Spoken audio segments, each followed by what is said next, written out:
আসসালামু আলাইকুম। Cooking and travelling with জান্নাতুল চ্যানেলে আপনাদের সবাইকে স্বাগতম। আমি জান্নাতুল আপনাদের জন্য নতুন আরেকটি রেসিপি নিয়ে হাজির হয়েছি। আশা করি আপনাদের রেসিপিটি খুবই ভালো লাগবে।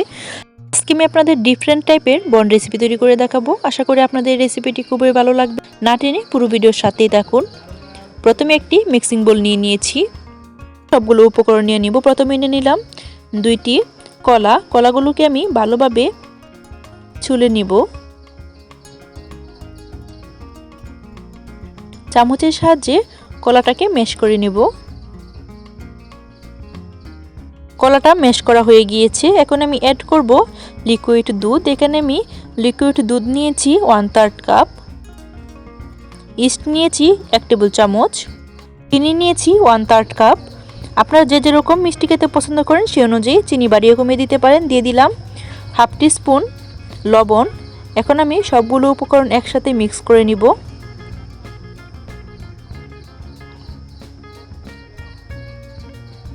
মিক্স করে নিয়েছি। এখন আমি একটি মিক্সার এগুলোকে ভালোভাবে ব্লেন্ড করে নিয়েছি। এভাবে ভালোভাবে ব্লেন্ড করে নিলে কোনো রকম লাম্পস থাকবে না। এখন আমি অ্যাড করব ময়দা। আজকে আমি 2 কাপের মতো ময়দা দিয়ে এই রেসিপিটি আপনাদের তৈরি করে দেখাবো।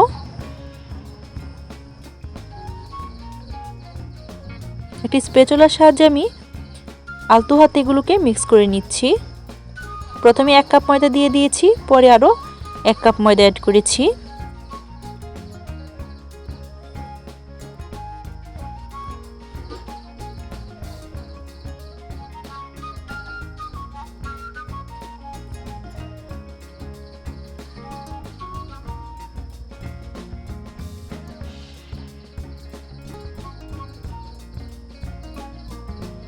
আমি আরেকটু পরিমাণে ময়দা অ্যাড করে হাতের সাহায্যে ভালোভাবে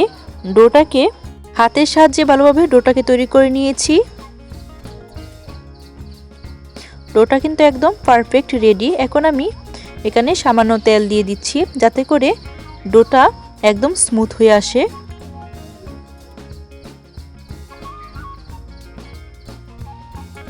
এই যে স্মুথভাবে ডোটা তৈরি করে নিয়েছি। এখন আমি একটি ঢাকনার সাহায্যে এটাকে ঢেকে রাখবো প্রায় 10 মিনিটের মতো। আপনারা চাইলে পলি কিংবা কিচেন টাওয়াল দিয়েও ডোটাকে ঢেকে নিতে পারেন। ফিরে আসলাম 10 মিনিট পর। আমি ডোটাকে 10 মিনিটের জন্য রেস্টে রেখে দিয়েছিলাম। এর মধ্যেই কিন্তু ডোটা অনেকটা ফুলে উঠেছে। এখন আমি ডো থেকে হাওয়া বের করে নিচ্ছি। আপনারা চাইলে কিন্তু আধা ঘন্টার জন্য ডোটাকে রেস্টে রেখে দিতে পারেন। এতে করে কিন্তু ডো ফুলে একদম ডাবল হয়ে যাবে। এখন আমি ডোটাকে 3 ভাগে ভাগ করে নেব।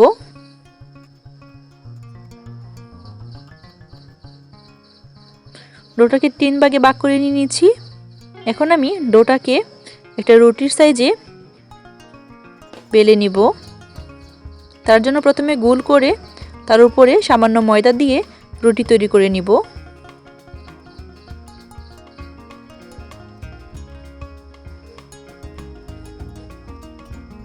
অফ ক্যামেরায় আমি এরকম মোটা শেপ করে একটি রুটি তৈরি করে নিয়েছি।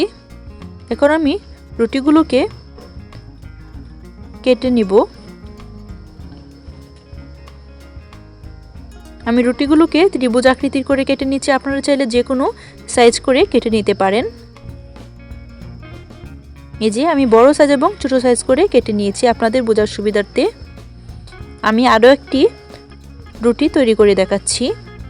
আপনারা যারা আমার ভিডিও দেখেন, আমার রেসিপি পছন্দ করেন কিন্তু এখন আমার চ্যানেলটিকে সাবস্ক্রাইব করেননি, তাদের আমার চ্যানেলটিকে সাবস্ক্রাইব করার অনুরোধ রইল।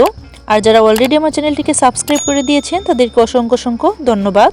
অবশ্যই আমার চ্যানেলটিকে সাবস্ক্রাইব করে অল বাটনে ক্লিক করে রাখবেন নতুন নতুন রেসিপি পাওয়ার জন্য। অফ ক্যামেরায় আমি সবগুলো রুটি তৈরি করে নিয়েছি। এখন আমি রুটিগুলোকে ভেজে নেব। প্রথমে আমি কড়াইয়ে পর্যাপ্ত পরিমাণে তেল দিয়ে তেলটাকে গরম করে নিয়েছি। এখন আমি এক এক করে রুটিগুলোকে দিয়ে দিব। এ পর্যায়ে চুলার আঁচ মিডিয়াম টু লো হিটে রেখেছি। কোনোভাবেই কিন্তু হাই হিটে রুটিগুলো ভাজা যাবে না, তাহলে কিন্তু রুটিগুলো উপর দিয়ে হয়ে আসবে এবং ভিতরে কাঁচা রয়ে যাবে। আমি একটি চামচের সাহায্যে রুটির উপর এরকম তেল দিয়ে দিচ্ছি। দেখতেই পাচ্ছেন রুটিগুলো কতটা ফুলকো হয়ে উঠেছে। এগুলোকে আমি উল্টিয়ে দিচ্ছি।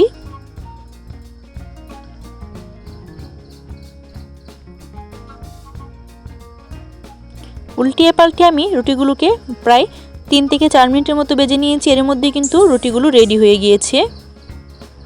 দেখতেই পাচ্ছেন মাশাআল্লাহ দেখতে কতটা সুন্দর হয়েছে এই রুটিগুলো। প্রসেসে আমি সবগুলো রুটি ভেজে নেব।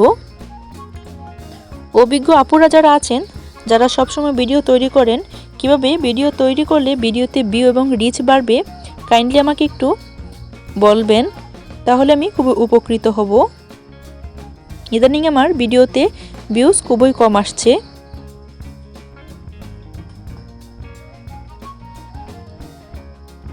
এই রুটিগুলো তৈরি করা হয়ে গিয়েছে। এখন আমি বাকি রুটিগুলোকেও ভেজে নেব। এই রুটিগুলো ভাজতে কিন্তু অসম্ভব ভালো লাগে। তেলে দেওয়ার সাথে সাথেই কিন্তু ফুলকো হয়ে ওঠে।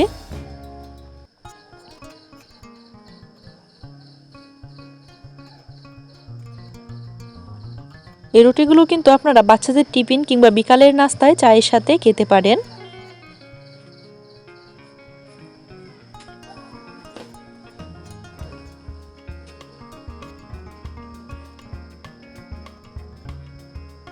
এক এক করে আমি সবগুলো রুটি ভেজে নিয়েছি। দেখতেই পাচ্ছেন মাশাআল্লাহ রুটিগুলো দেখতে কতটা সুন্দর হয়েছে। এই রুটিগুলো দেখতে যতটা সুন্দর হয়ে থাকে, খেতে তার চেয়েও বেশি মজা হয়ে থাকে। আপনারা অবশ্যই আমার রেসিপি ফলো করে বাসায় একবার হলেও এভাবে রুটি তৈরি করে খেয়ে দেখবেন। এটা খেতে কিন্তু অসম্ভব মজা হয়ে থাকে। ধন্যবাদ সবাইকে এতক্ষণ আমার পুরো ভিডিও দেখার জন্য। আমার ভিডিও যদি ভালো লাগে অবশ্যই ভিডিওতে লাইক, কমেন্ট এবং শেয়ার করে দিবেন। আল্লাহ হাফিজ।